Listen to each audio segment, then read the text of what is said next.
830 years after more than 90 lakh books were burned down in the library of Nalanda University by Islamists, the largest public library in the French city of Marseille has been set on fire.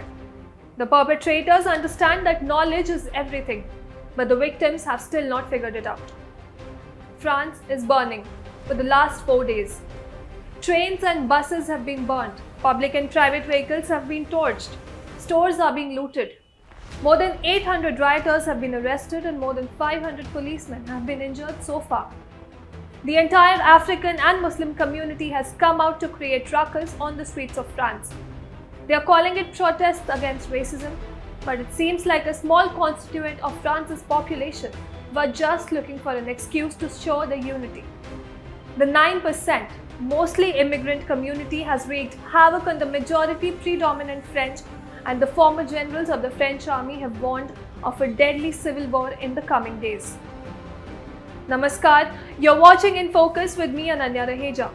A 17-year-old boy was driving a car in the wrong lane with a polished number plate. The police tried to stop him, but the boy didn't stop and instead tried to speed up. The police shot at his vehicle to stop it, but instead the bullet hit the boy. The accused policeman did not know who he had shot and what the consequences of his act would be. According to some sources, the victim, Nahel M., an immigrant of Algerian-Moroccan descent, was a repeated offender and had been subject to 5 police checks since 2021 and, as the French call it, refusals to cooperate. And as recently as last week, he had been placed in detention for one such refusal and was scheduled to appear before a juvenile court. After the fatal incident, the boy's mother alleged that the cop saw an Arab and took it as an opportunity to shoot him. Even though the French President Emmanuel Macron is assured of action against the accused policeman, the riots which began in the aftermath do not seem to die down anytime soon. From the suburbs of Paris, the riots have reached Marseille, where the largest public library of the city was burned down. Media reports also suggest that protesters have robbed a weapons warehouse in the city. Rioters seem to be unleashed in Bordeaux as well, assaulting the common man and damaging property. 500 buildings have been damaged, around 2,000 vehicles have been burnt, 3,880 fire incidents have been reported so far. Stores of luxury brands in the heart of Paris have been looted. First, they made their homeland hell, then they fled to distant lands to take refuge, and when countries like France, who succumb to the pressure created by the European Union and accept millions of these refugees with open arms, are stabbed in the back. The police have been unable to contain the large-scale, seemingly planned riots. The French media has been unable to keep track of the rising number of cases of violence across cities.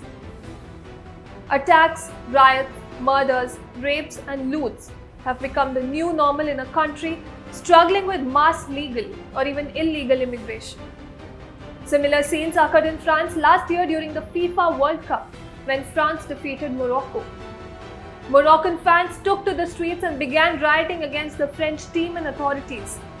They vandalized numerous properties, burned down everything that came across. FIFA matches, which are known for passion and enthusiasm among fans, aggravated into an issue of communal violence, owing to but just one community and people of just one religion. Back in home turf, liberals, intellectuals, braggarts who would blame the right for provoking riots in India seem quite unpleasantly silent on the utter chaos going on in France. They have no one to blame. Protests and riots have also become a common sight in countries with an Islamic population, especially in those with illegally residing populations. One of the most beautiful and sought-after cities in the world, Paris, has been reduced to one ugly riot-hit region, just like the countries these refugees have migrated from. And it doesn't take a genius to identify the ones who are responsible for the havoc caused.